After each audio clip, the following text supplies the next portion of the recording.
মণ্ডলী, আপনারা দেখতে পাচ্ছেন আমি কিন্তু একটা রসুনের মাঠে বর্তমানে অবস্থান করতেছি। আসলে যে এই রসুন মাঠের যে মালিক রেজাউল ভাই, তিনিও আমাদের সামনে এই রসুন মাঠে অবস্থান করতেছেন। এই রেজাউল ভাইয়ের এই রসুনের মাঠটা আসলে আমার লাইফে আমি অনেক রসুনের মাঠ দেখছি, কিন্তু এরকম যে পরিমাণে রসুন হয় এরকম আমার লাইফে অ্যাট ফার্স্ট এই রসুনের জমিতে এসে আমি দেখতে পারলাম। কারণ রেজাউল ভাই আমাকে অনেক কয়েকদিন বলছে যে ভাই একটু আমার জমিটা আপনি একটু দেখেন দেখেন দেখেন, দেখার পরে আপনি আমাকে কথা বলেন যে আসলে ভালো না মন্দ। তা আসলে রসুনের জমিতে আমি আসার পরে রসুনের যে আপনারা দেখতে পাচ্ছেন যে এই যে রসুনের অলরেডি গুটিগুলা কিন্তু দেখা যাচ্ছে, চূড়ান্ত আকারে একটা ফলাফল আশা করা যায়। সর্বোপরি এখানে একটা ম্যাজিক আছে, কিন্তু সেই ম্যাজিকটা কি আসলে সার ছাড়া কিন্তু রসুনের আবাদ করা সম্ভব না। কিন্তু আদৌ আপনারা জানেন কিনা যে সার ছাড়া রসুন হয়? এই মাঠটা কিন্তু সার ছাড়া রসুন। আসলে এর মধ্যে একটা কথা আছে, বিশেষ করে রসুন লাগানোর সময় অনেকেই রসুনের জমিতে বিভিন্ন প্রকারের বিভিন্ন আইটেমের সার প্রয়োগ করে থাকে। আসলে কোন সার কতটুকু পরিমাণ এই রসুনের জমিতে দিতে হয় লাগানোর পূর্বে, সেটা যদি আপনারা সঠিকভাবে পরিমাণ মতো দিতে পারেন তাহলে কিন্তু আপনার অনেক গুণে ফলন বেড়ে যাবে। আমাদের এখানে যে চাষি, আসলে যে চাষির জমিতে আমি অবস্থান করছি এটা কিন্তু আমাদের রেজাউল ভাই।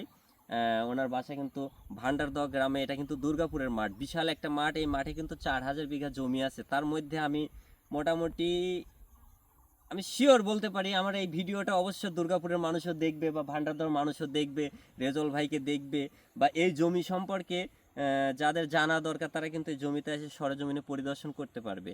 আর এই জন্য আমার ভিডিওটা করা, সেটা হলো আমি রেজাউল ভাইকে জিজ্ঞাসা করব যে এই জমিতে আদৌ আপনি রসুন লাগানোর সময় কোনো প্রকারের ড্যাপ সার প্রয়োগ করছেন কিনা। ভাই আপনি সত্য কথা বলবেন যে এই জমিতে লাগানোর সময় কোনো ড্যাপ সার দিয়েছেন কিনা? না ভাই, না না, তা দেই নাই। 20 কেজি করে লাল সার দিছে আর 10 কেজি করে ইউরিয়া দিছে, এই মাত্র। আর আপনার অবদান আল্লাহ পাক আমাকে দিছে। আচ্ছা, রেজাউল ভাই কিন্তু নিজের মুখেই বলতেছে যে লাগানোর সময় 10 কেজি করে ইউরিয়া সার এবং 20 কেজি করে লাল সার এই জমিতে রসুন লাগানো পূর্বে প্রয়োগ করেছে। আমি জানি যে তিনিও একটা খুব ভালো মানের চাষি। আসলে পরিশ্রম করে যে ভাইয়ের মাথায় দেখা যাচ্ছে এখনো গামছা বাঁধা আছে, হাতে নিড়ানি আছে। আমি দেখলাম পাশের জমিতে কর্ম করতে। আসলে কর্মজীবী মানুষ তো, তাদের তো কষ্ট করতেই হবে। কৃষকের কষ্ট কৃষকরাই জানে, হ্যাঁ, অন্য কেউ বুঝবে না কৃষকের কষ্টটাই। আসলে ভাই আপনার কাছে আমি যে বিষয়টা জানতে চাচ্ছি, এখন পর্যন্ত আপনার এই রসুনে কি পরিমাণ খরচ, আসলে সার ছাড়া যে রসুনটা হয় এটা কি আসলেই সত্য না মিথ্যা? আপনি একটু আমাকে বিস্তারিত খুলে না বলেন তো। না, এটা আসলে সত্য ভাই, কিন্তু আসলে বিষয়টা আছে যে আমি পরবর্তীতে যে সার টুকুন দিছি তাতে আমি বোনার সময় 1 কেজি ড্যাপ সারও দেই নাই। অনেক আমার সেভ হয়েছে আল্লাহ পাকের তরফ থেকে, Save অনেক হয়েছে। সেভ হয়েছে প্রত্যেকটা জমিতেই। আমি আপনার আমার কামলাদের কাছে জিজ্ঞেস করে দেখবেন, ওনারাও কোনো সার টার আমাকে দিতে বলে নাই বা আমিও দেই নাই। আমার কাছে কিন্তু অবিশ্বাস লাগতেছে আসলে যে মানুষ রসুন লাগানোর পূর্বে 3 কেজি 4 কেজি করে ড্যাপ সার দেয়, আর আপনি ড্যাপ সার ছাড়া রসুন লাগালেন। আপনার সাহস দেখেও আমি অবাক। আর আসলে যে রসুনটা হয়েছে তাতে কি বোঝা যাচ্ছে ভাই বলেন তো দেখি। এই যে দেখেন ভাই, সর্বনাশ! রসুনের গাছের যে গ্রোথ আর রসুনের গাছ এখনো যে অবস্থায় আছে, এটা কিন্তু আমার কাছে কিন্তু একেবারে অবিশ্বাস্য লাগতেছে ভাই। আপনি কিন্তু আসলে আমাদেরকে একটু সুন্দরভাবে বিস্তারিত বলেন আরো, যে আদৌ এই রসুন ব্যবসা ছাড়া কি সম্ভব হবে? হ্যাঁ হবে ভাই, হবে। হবে, অবশ্যই হবে। কারণ আমি তো আপনার থেকে সব কিছু করছি, তারপরেও আপনি দেখাশোনা করছেন, আল্লাহ পাক আমাকে দিছে। সার ছাড়াও রসুন জন্মানো সম্ভব। মানে যে সময় যতটুকু সার দরকার ঠিক সেই সময় ততটুকুই সার হ্যাঁ, দেওয়া কিন্তু আমি দরকার। লাগানোর সময় 1 কেজি ড্যাপ সারও দেয়নি। এটা কি লোকে বিশ্বাস করবে?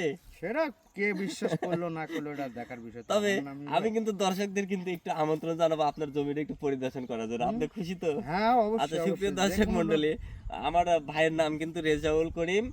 ওনার বাসা কিন্তু ভান্ডারদহ গ্রামে। ওনার মাঠটা কিন্তু দুর্গাপুর মাঠে।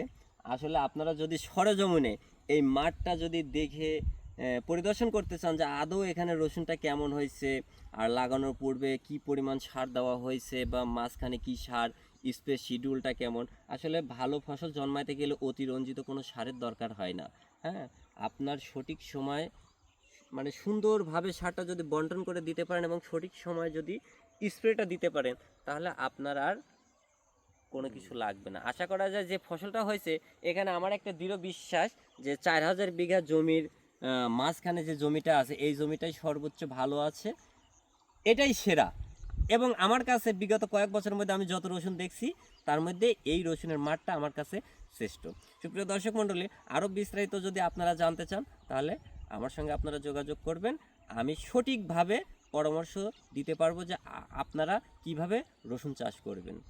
তো সুপ্রিয় দর্শক মণ্ডলী, আমি রেজাউল ভাইয়ের কাছে বিদায় নিতে চাচ্ছি। ভাই, আমি কি বিদায় নিতে পারি? আর যদি আপনার দর্শকদের উদ্দেশ্যে কিছু বলার থাকে তা আপনি বলতে পারেন। না, সার ছাড়াও এ ধরনের রসুন জন্মানো সম্ভব যদি আল্লাহ পাক দেয়। আচ্ছা আর আচ্ছা ভালো মানুষের যদি একটা দিক নির্দেশনা থাকে তাহলে ভালো ফসল জন্মানো সম্ভব। আচ্ছা আচ্ছা আচ্ছা যেহেতু এই দেশে আমি কোনো দোকানদারের সাথে বা কারোর সাথে বিষ লেনদেন কোনো কিছুই করি না, আমি আপনার সাথে করি। আল্লাহ পাক এতটুকুন ফসল আমার জন্মানোর তৌফিক দিয়েছে, এটা আমি আপনাকে নিশ্চয়কে দেখালাম। ভালো ফসল আল্লাহ দিছে বিধায়। আচ্ছা আচ্ছা ঠিক আছে এছাড়া ভাই। আপনাকে আর কিছু বলার দরকার নাই, আমিও ভালো তো আছি। ঠিক ভালো আছে ভাই, থাকবো। আমাদের জন্য আসসালামু আলাইকুম। দোয়া করবেন ইনশাল্লাহ। ওয়ালাইকুম সালাম, আসসালামু আলাইকুম ভাই, ওয়ালাইকুম আপনিও ভালো থাকবেন।